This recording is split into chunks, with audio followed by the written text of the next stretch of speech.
Hola. Bienvenidos.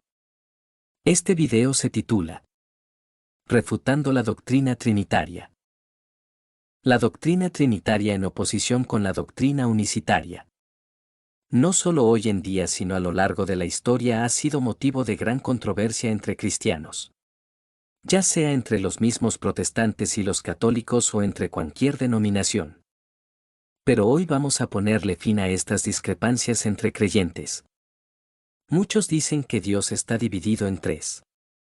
Dios el Padre, Dios el Hijo y Dios el Espíritu Santo, pero no es así. La Biblia claramente dice en 1 de Juan 5:7. Porque tres son los que dan testimonio en el cielo, el Padre, el Verbo y el Espíritu Santo, y estos tres son uno. En 1 de Timoteo 5:9, dice porque hay un solo Dios y un solo mediador entre Dios y los hombres, Jesucristo hombre. Claramente cuando Jesús habló con Felipe, éste le dijo: Señor, muéstranos al Padre y nos basta. Jesús le dijo: tanto tiempo hace que estoy con vosotros, Felipe, y aún no me has conocido. El que me ha visto a mí ha visto al Padre. ¿Cómo dices tú muéstranos al Padre? Juan 14:9. Aún así este versículo no es aceptado por los trinitarios. Ellos dicen que en ese pasaje Jesús no está diciendo que Él es el Padre ni que es Dios, sino que Él solo está diciendo que Él es la imagen del Padre, la imagen de Dios. Pero es algo absurdo pensar de esa manera, puesto que Pablo dice en Filipenses 2:5-8, haya pues en vosotros este sentir que hubo también en Cristo Jesús, el cual siendo forma de Dios no estimó el ser igual a Dios como cosa a que aferrarse, sino que se despojó a sí mismo, tomando forma de siervo, hecho semejante a los hombres. Y estando en la condición de hombre se humilló a sí mismo, haciéndose obediente hasta la muerte y muerte de cruz. Por lo cual Dios también le exaltó hasta lo sumo y le dio un nombre que es sobre todo nombre. Si el mismo Jesús dice: ¿no creéis que yo soy en el Padre y el Padre en mí? Las palabras que yo os hablo no las hablo por mi propia cuenta, sino que el Padre que mora en mí, Él hace las obras. Por otro lado, Pablo también resuelve el misterio diciendo en 1 de Timoteo 3:16. Indiscutiblemente, grande es el misterio de la piedad. Dios fue manifestado en carne, justificado en el Espíritu, visto de los ángeles, predicado a los gentiles, creído en el mundo, recibido arriba en gloria. Muchos versículos más hablan sobre la unidad de Dios. Es un ser omnipresente. Por eso cuando Jesús habló con Nicodemo, el mismo Jesús allí parado le dice: nadie subió al cielo sino el que descendió del cielo, el Hijo del Hombre que está en el cielo. ¿Cómo es que Jesús, estando parado allí hablando con Nicodemo, dice eso? Pues porque, como dije antes, Dios es omnipresente, omnisapiente, omnisciente, omnipotente, omnividente, es el Todopoderoso. El decir que Dios no puede hacer algo es minimizar el gran poder de Dios. Los verdaderos adoradores adorarán al Padre en espíritu y en verdad, porque también el Padre tales adoradores busca que le adoren. Juan 4:23. Estas palabras de Cristo constituyen un reto. Declaran que Dios se complace solamente en la adoración de aquellos que se le acercan en espíritu y en verdad. Implican que los verdaderos adoradores son únicamente los que están dispuestos a buscar la verdad de Dios, a fin de convertirla en el fundamento de su vida espiritual. Muchos reconocerán el derecho de Dios de dictar las condiciones de la adoración. Aún las autoridades humanas hacen lo mismo con respecto a sí mismas. Nadie pensaría acercarse a un monarca terrenal sin respetar las convenciones requeridas, y si no las conociera, daría los pasos necesarios para averiguarlas. ¿Se tratará con menos respeto a Dios? ¿Quién es más alto que cualquier monarca terrenal? Muchos sistemas religiosos afirman creer en lo que ellos llaman Trinidad. Exponen la doctrina de que Dios es al mismo tiempo uno y tres, y está compuesto por Padre, Hijo y Espíritu Santo. Esta doctrina no ha sido extraída de la Biblia, donde el término Trinidad jamás aparece, sino de lo que se conoce como el Credo de Atanasio, que fue presentado por Atanasio, obispo de Alejandría, en el siglo IV después de Cristo. En él se define la divinidad como sigue: el Padre es Dios, el Hijo es Dios, y el Espíritu Santo es Dios. Aún así no son tres dioses, sino un Dios. Por eso en mis videos anteriores me he atrevido a decir que los mismos evangélicos aún guardan parte de las falsas enseñanzas de la Iglesia Católica. Para los trinitarios la Trinidad es definida así. Solamente hay un Dios viviente, verdadero y eterno, sin cuerpo, partes o pasiones, de infinito poder, sabiduría y bondad, el hacedor y preservador de todas las cosas, tanto visibles como invisibles. En la unidad de esta divinidad existen tres personas, de una substancia, poder y eternidad, el Padre, el Hijo y el Espíritu Santo. Un análisis cuidadoso de esa definición revelará contradicción y confusión. Por ejemplo, ¿cómo puede un solo Dios ser tres personas?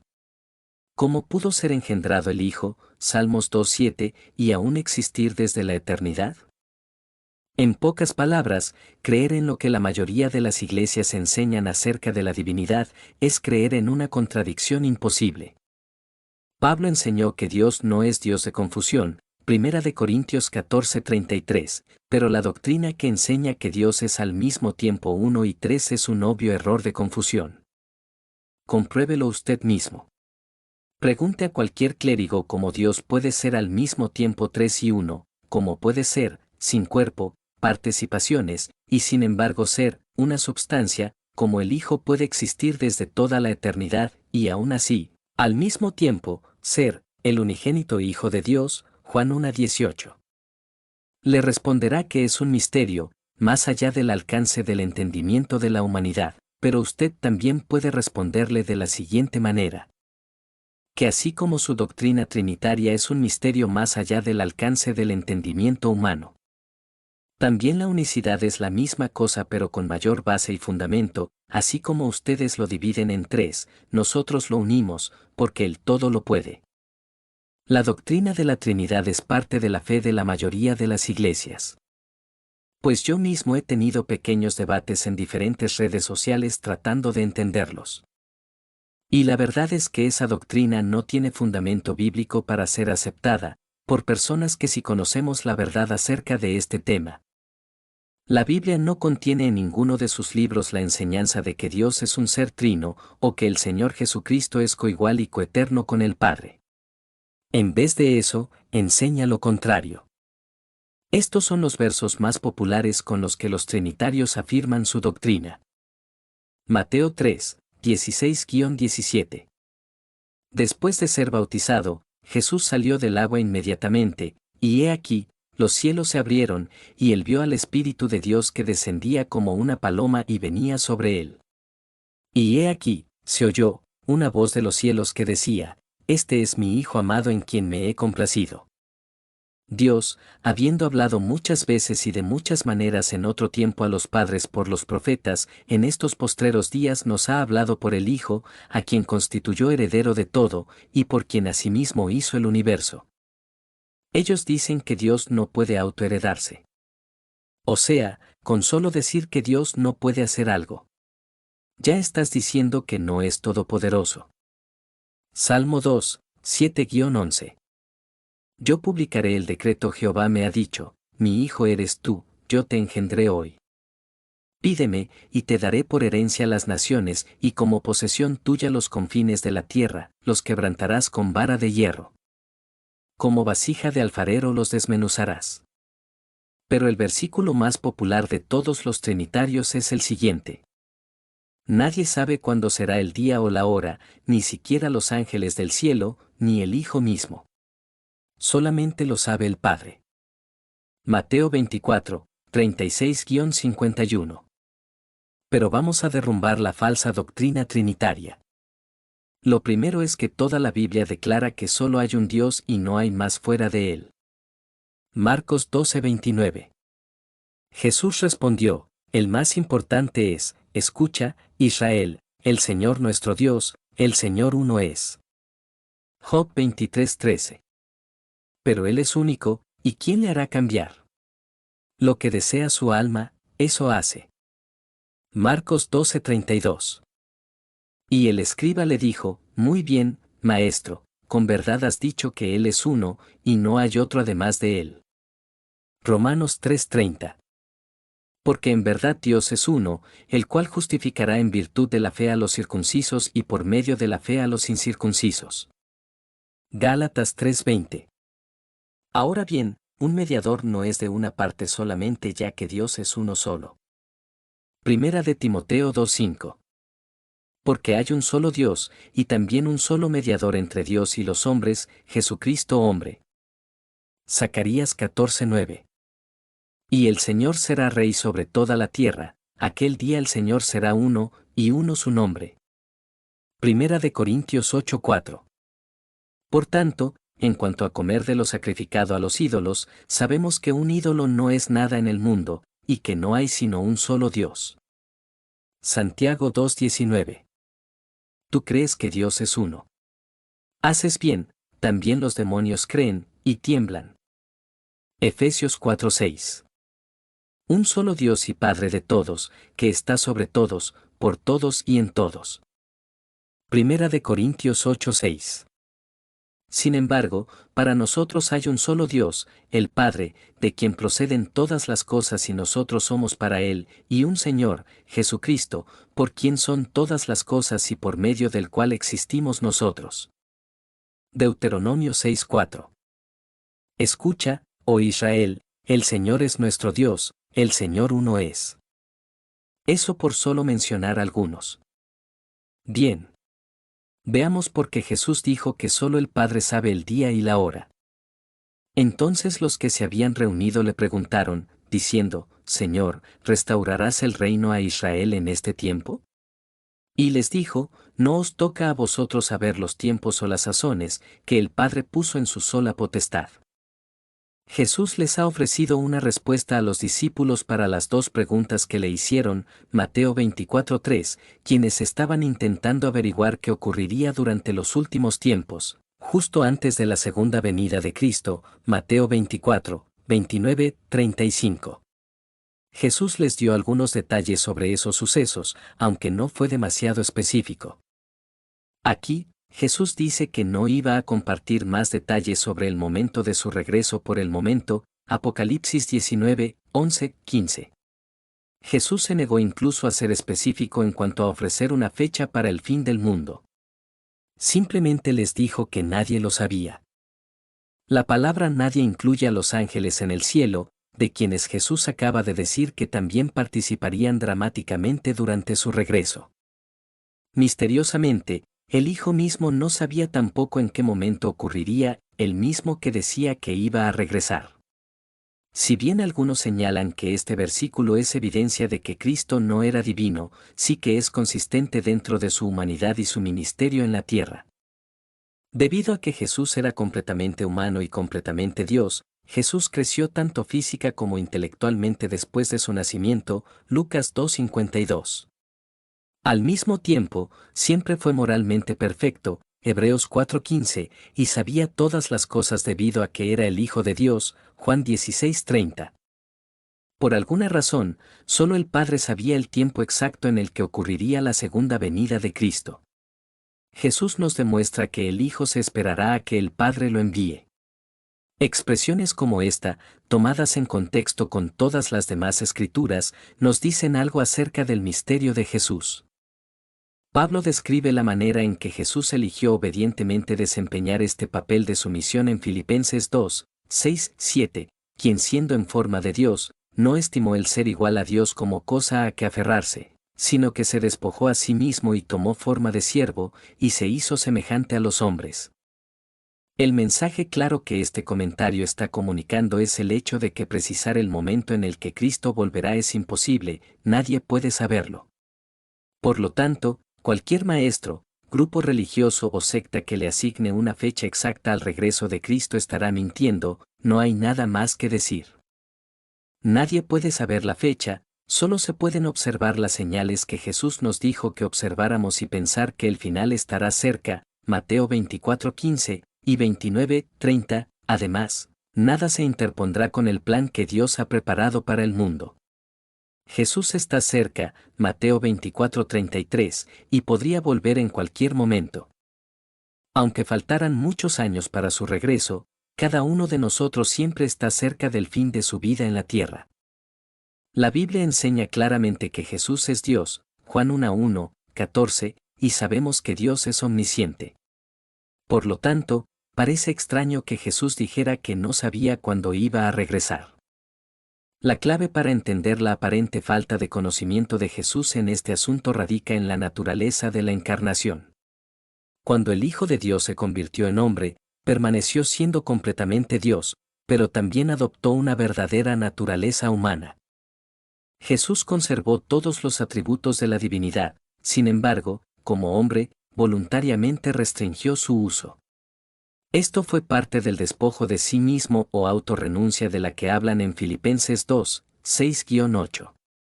Cuando Cristo entró en nuestro mundo, dejó de lado los privilegios que había tenido en el cielo. En lugar de permanecer en su trono en el cielo, Jesús se despojó a sí mismo cuando vino a la tierra, renunció a sus privilegios divinos, veló su gloria y eligió ocupar la posición de un siervo. Hubo ocasiones en las que Jesús manifestó públicamente su conocimiento y poder divino en la tierra, Juan 2:25 y 11, 43-44. En esas ocasiones, las demostraciones de su divinidad estaban dirigidas por el Padre.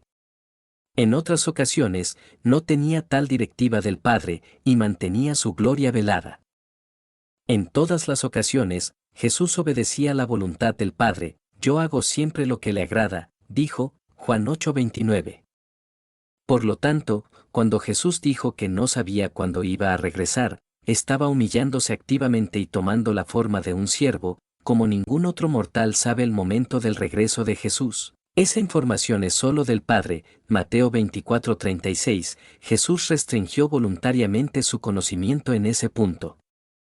Fue parte de la sumisión de Jesús al Padre, Juan 5:30, 6:38 y 8, 28-29, y su misión de vivir una vida humana. Hay cosas a las que Jesús aparentemente eligió renunciar al derecho a estar al tanto durante su ministerio terrenal. El conocimiento de cuándo iba a regresar era una de esas cosas. Jesús, ahora exaltado en el cielo, es más que obvio que lo sabe todo, incluyendo el momento de su segunda venida. Si Jesús habría dicho en ese momento cuál sería el día de su segunda venida a la tierra, eso habría sido motivo de gran discusión entre los que los escuchaban hablar. Pues se estaría poniendo por encima de su Padre y él llevaba tiempo diciendo que no puede él hacer nada sin que el Padre se lo autorice. Como puede verse en Juan 5, 18-20.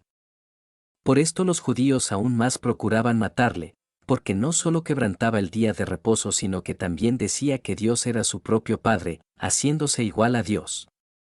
Respondió entonces Jesús, y les dijo, de cierto os digo, no puede el Hijo hacer nada por sí mismo, sino lo que ve hacer al Padre, porque todo lo que el Padre hace, también lo hace el Hijo igualmente.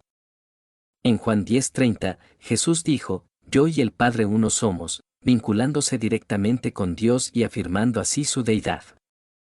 Aunque Jesús no dijo las palabras exactas, yo soy Dios, dijo claramente que Él es Dios de tal manera que los que le escuchaban lo entendían. ¿Cómo sabemos que lo entendieron? Por su reacción. Juan 10:31 continúa diciendo que los judíos volvieron a tomar piedras para apedrearle. Al preguntarles por qué, respondieron, por la blasfemia, porque tú, siendo hombre, te haces Dios, Juan 10:33. Según la ley mosaica, la lapidación era el castigo por la blasfemia, Levítico 24:16, así que los judíos estaban entendiendo claramente la afirmación de Jesús de ser Dios. Lo mismo ocurrió en otra ocasión, en Juan 8:58, cuando Jesús hizo otra afirmación de ser Dios llamándose a sí mismo Yo soy, el mismo nombre con el que Dios se identificó ante Moisés en Éxodo 3:14. De nuevo, los judíos entendieron la referencia e intentaron apedrear a Jesús, Juan 8:59. Juan 1 identifica a Jesús como Dios. El versículo 1 dice, en el principio era el Verbo, y el Verbo era con Dios, y el Verbo era Dios, Juan 1:1, en el versículo 14, Juan afirma que el Verbo y Jesús son lo mismo, y aquel Verbo fue hecho carne, y habitó entre nosotros, y vimos su gloria, gloria como del unigénito del Padre, lleno de gracia y de verdad. Este versículo afirma la deidad de Cristo y hace más clara la conexión de Jesús como Dios encarnado cuando habla de cómo se hizo carne y habitó entre nosotros. En todos los evangelios, tanto antes como después de la resurrección de Jesús, sus discípulos le oyeron hablar de sí mismo como Dios, y le adoraron como tal, Mateo 14, 33 y 28, 9, Juan 20, 28. Jesús no impidió que los discípulos lo adoraran. Aceptó su adoración. Los discípulos conocían el castigo de la ley mosaica por el pecado de blasfemia, pero esto no los hizo dudar de adorar a Jesús como Señor. Más adelante en el Nuevo Testamento, Pablo afirma que Jesús es Dios, Tito 2:13. Hebreos 1:3 dice, el cual, Jesús, siendo el resplandor de su gloria, y la imagen misma de su sustancia, y quien sustenta todas las cosas con la palabra de su poder. Dios Padre también llamó Dios a Jesús, más del Hijo dice, tu trono, oh Dios, por el siglo del siglo, cetro de equidad es el cetro de tu reino, Hebreos 1:8, citando el Salmo 45, 6, ver también Mateo 3, 16-17. Mediante sus directas declaraciones, acciones y su resurrección, Jesús mismo nos muestra que es Dios encarnado. Los que apoyan la doctrina trinitaria no entienden que Dios para poder cumplir su propósito con el mundo. Él tuvo que venir como hombre, nacer como nosotros. Actuar como un ser humano, nació bajo la ley, la cumplió, y obedeció en todo a su Padre. La Biblia afirma que Jesús es Dios pues es Padre eterno y lo eterno no tiene principio ni final, veamos qué dice Isaías. Porque un niño nos es nacido, hijo nos es dado, y el principado sobre su hombro, y se llamará su nombre admirable, consejero, Dios fuerte, Padre eterno, príncipe de paz. Isaías 9:6. Para culminar me gustaría que los trinitarios respondan a estas preguntas. Si según ellos son tres dioses, según el Evangelio de Mateo ya no serían tres sino dos dioses. Pues si el Padre es Jehová Dios. En Mateo 1:20, podemos ver claramente que el Padre es quien engendra. Mateo 1:20 dice. Y pensando él en esto, he aquí un ángel del Señor le apareció en sueños y le dijo, José, hijo de David, no temas recibir a María tu mujer, porque lo que en ella es engendrado, del Espíritu Santo es. Si usamos la lógica y el entendimiento humano podremos darnos cuenta que el Padre es el Espíritu Santo. Y es por eso que Jesús dijo el Padre que mora en mí, es decir, que habita en mí, Él hace las obras. Este es mi Hijo amado en el cual me complace morar. Si comparamos eso con Hebreos 1:5 que dice porque a cuál de los ángeles dijo Dios jamás, mi Hijo eres tú, yo te he engendrado hoy, y otra vez, yo seré a el Padre, y Él me será a mi Hijo. Notarán que todo está resuelto, no hay Trinidad, es Dios, actuando solo como lo ha hecho desde el principio. Ahora vamos a unir a Dios aún más. Pregunto.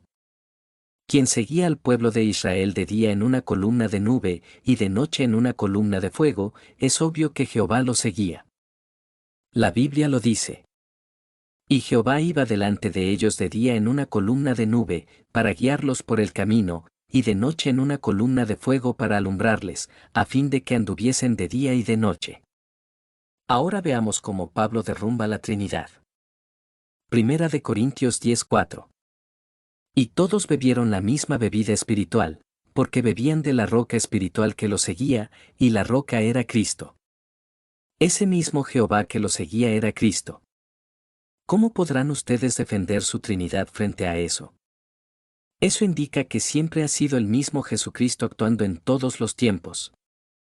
Hebreos 13:8 dice, Jesucristo es el mismo ayer, y hoy, y por los siglos. Mirad que nadie os engañe por medio de filosofías y huecas sutilezas, según las tradiciones de los hombres, conforme a los rudimentos del mundo, y no según Cristo. Porque en él habita corporalmente toda la plenitud de la deidad, y vosotros estáis completos en él, que es la cabeza de todo principado y potestad. Colosenses 2, 8-10.